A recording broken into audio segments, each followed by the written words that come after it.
Shalom, shalom, bom dia.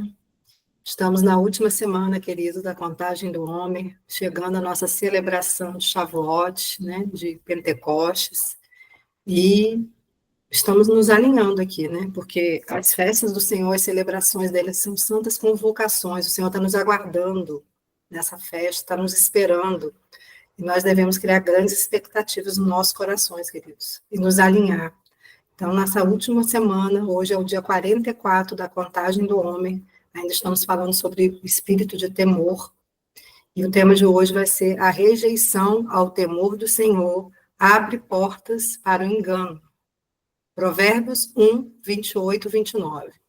Então vocês me chamarão, mas não responderei. Procurarão por mim, mas não encontrarão, visto que desprezaram o conhecimento e recusaram o temor do Senhor. Quando alguém rejeita esse temor, mesmo que acumule informações, essa pessoa não possui discernimento espiritual. O espírito do temor é aquele que nos posiciona com reverência diante de Deus, nos levando a considerar o que ele pensa antes de tomarmos qualquer decisão. Algumas versões falam, visto que desprezaram o temor do Senhor, outras falam, não preferiram o temor do Senhor. E isso nos indica que havia no coração das pessoas, ou que ainda há no coração das pessoas, preferências, né? Indica que havia outras preferências no coração, orgulho, lógica humana, controle próprio. O resultado disso é o quê? Uma vida guiada pela carne e não pelo espírito. Então, o conhecimento, ele gera temor. Alguém desprovido de conhecimento não alcança o resultado esperado naquilo que diz o mundo espiritual a respeito, pois nele é o quê? A ausência de amor, a ausência de temor. E o temor é o que traz equilíbrio, é o que nos traz equilíbrio. E hoje nós vamos falar de 3 tipos de temor. O temor que é gerado pelo medo, o temor que nos faz refletir sobre o erro, e o temor que é o perfeito, né? O temor perfeito que vai gerar o quê? A santidade no coração do homem. Então, a primeira chave, nós vamos falar da falta de temor que rouba a identidade. Esse temor ele é gerado pelo medo. Gênesis 3, 9 e 10 vai falar. E chamou o Senhor Deus a Adão e disse, onde estás? E ele respondeu, ouvi a tua voz soar no jardim e temi, porque estava nu e escondi-me. Adão havia sido criado para caminhar com Deus em liberdade, em comunhão e autoridade. Mas ao pecar, algo se rompe em sua percepção. Ele deixa de ver Deus como Pai e passa a vê-lo como o quê? Como uma ameaça. O som da voz de Deus agora não traz mais a paternidade, mas traz o quê? Acusação, traz medo. Ouvi a tua voz e temi. O medo gerado aqui não é um temor reverente, mas um medo de quê? De julgamento, de exposição e da consequência, né? Então, ele se esconde não apenas de Deus, mas sim dele mesmo. E ele perde o quê? A sua verdadeira identidade. Todo medo que nos afasta de Deus é um fruto de acusação do inimigo. O verdadeiro temor do Senhor atrai, corrige e restaura. Mas o medo alimentado pela culpa vai trazer o quê? Paralisia. Nos faz nos isolarmos e sermos levados ao engano. O temor do Senhor é um dos 7 Espíritos de Deus, né, que está em Isaías 11, 2, e a sua essência é a reverência, o reconhecimento da santidade e da grandeza de Deus, que nos leva à rendição. Mas o medo distorcido, como Adão experimentou, nasce da perda da comunhão. Então, a serpente enganou Eva, distorcendo a voz de Deus. Da mesma forma, o medo distorce a nossa percepção. Ele nos faz fugir do nosso Senhor, que é a própria cura, e substituir a confiança por autoproteção. Deus pergunta, onde estás? Não porque ele não sabia, mas porque ele queria um realinhamento, ele queria um reconhecimento ali de Adão. E o chamado de Deus, ele não vem como uma punição, mas com graça e com redenção. O temor que flui do Espírito nos leva a voltar para o lugar da presença e reconhecer os nossos erros e sermos restaurados.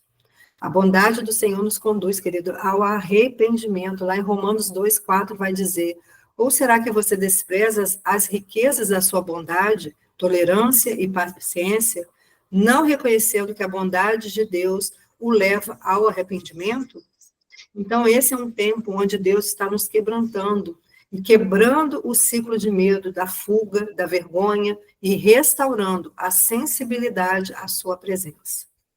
A segunda chave vai dizer o temor que conduz à reflexão. 2 Samuel 6:9.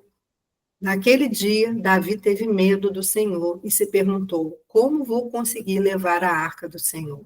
Davi desejava trazer a arca da aliança, né, que é o símbolo da presença de Deus, para Jerusalém, mas o desejo dele era nobre, mas ele fez de uma maneira errada, transportando a arca num carro de bois, e não como Deus havia instituído aos levitas, que eram nos ombros, né? Então, quando Uzá tocou a arca para impedir que caísse, ele foi fulminado. Davi, então, sentiu temor, não de rejeição, né, como a gente viu do temor do medo, mas de revelação. Há um protocolo para lidar com a presença de Deus, né? Não é de qualquer forma. E muitos hoje querem trazer a presença com métodos humanos, estratégias vazias ou emoções. Mas o temor do Senhor nos chama a honrar o nosso Deus com reverência, quebrantamento e obediência. O temor nos confronta, mas também nos posiciona. Após o juízo, Davi, ele não rejeita a arca, mas ele passa um tempo de reflexão, ele vai buscar entender como carregar corretamente a presença. Isso é um verdadeiro temor. Não fugir de Deus, mas buscar conhecê-lo como ele é. Temer a Deus não é se afastar dele com medo, mas é se aproximar com reverência. O temor produz frutos visíveis. 2 Samuel 6:11 vai dizer que a arca do Senhor ficou na casa dele por 3 meses, e o Senhor o abençoou e toda a sua família. Então, quando a arca vai para a casa de Obed-edom, tudo ao redor dele é abençoado, e Davi vê isso e entende. 2 Samuel 6:12 vai dizer: disseram ao rei Davi: o Senhor tem abençoado a família de Obed-edom e tudo que ele possui, por causa da arca de Deus. Então, Davi, com grande festa, foi à casa de Obed-edom e ordenou que levassem a arca de Deus para a cidade de Davi.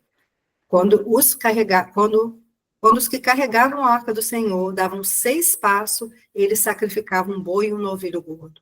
Davi vestiu o colete sacerdotal de linho, foi dançando com todas as suas forças perante o Senhor, enquanto ele e todos os israelitas levavam a arca do Senhor ao som de gritos de alegria e de trombetas de chofar. Então, a presença não é para ser temida com afastamento, mas para ser recebida com alegria, com honra. Então, quando o temor encontra o entendimento, há a manifestação da glória. A bênção acompanha aqueles que aprendem a tratar a presença com reverência e com amor. Então, o temor verdadeiro nos leva à reflexão e não à fuga. Deus está nos levantando como aqueles que aprenderam a carregar a arca com honra. Então, presença sem temor gera juízo, mas o temor com revelação vai gerar glória. E a terceira chave vai falar que o temor perfeito gera santidade e obediência. Temor perfeito que gera santidade e obediência. Então, temor verdadeiro não é medo, mas é revelação da majestade do Senhor, quando nós vemos quem realmente Ele é. Então, o temor que o Espírito do Senhor derrama sobre os filhos não nos afasta de Deus, com o medo que paralisou Adão, mas nos atrai em reverência, consciência e rendição. Temor não é terror, é honra. Quando o homem enxerga quem Deus é, ele reconhece quem ele não é. E isso vai gerar um quebrantamento, uma busca da santidade. Isaías, ao ver a glória do Senhor, ele exclama: ai de mim, estou perdido. Lá em Isaías 6:5 ele vai dizer: então gritei, ai de mim, estou perdido, pois sou um homem de lábios impuros e vivo no meio de um povo de lábios impuros. E os meus olhos viram o Rei, o Senhor dos Exércitos. Mas logo o que acontece? O anjo toca seus lábios e o purificou. Isaías 6:7 vai dizer: então um dos serafins voou até mim, trazendo uma brasa viva que havia tirado do altar como uma tenaz. Com ele tocou minha boca e disse: veja, isto tocou os seus lábios, por isso a sua culpa será removida, o seu pecado será perdoado. Isso nos fala, queridos, onde há temor, há santificação.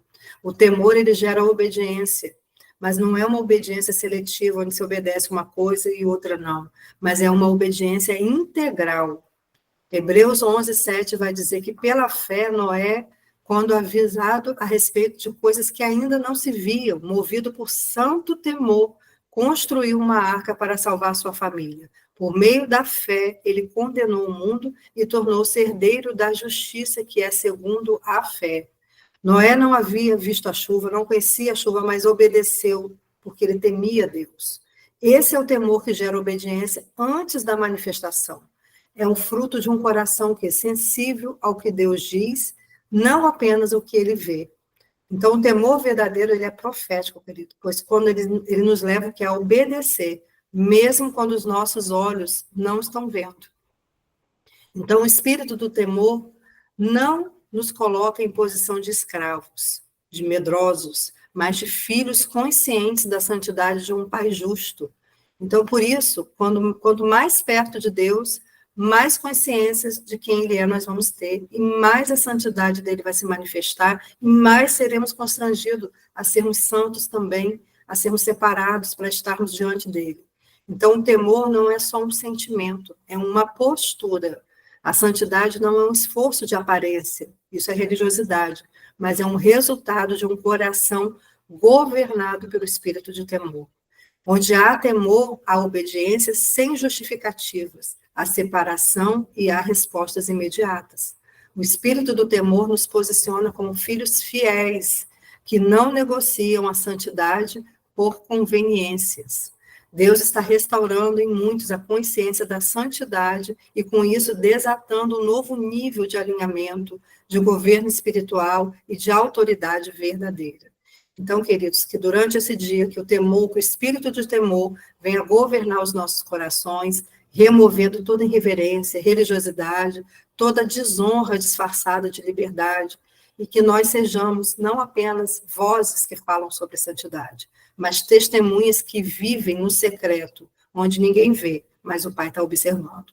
Que a nossa intimidade com Deus não seja apenas uma fachada, mas um altar contínuo de rendição e de reverência.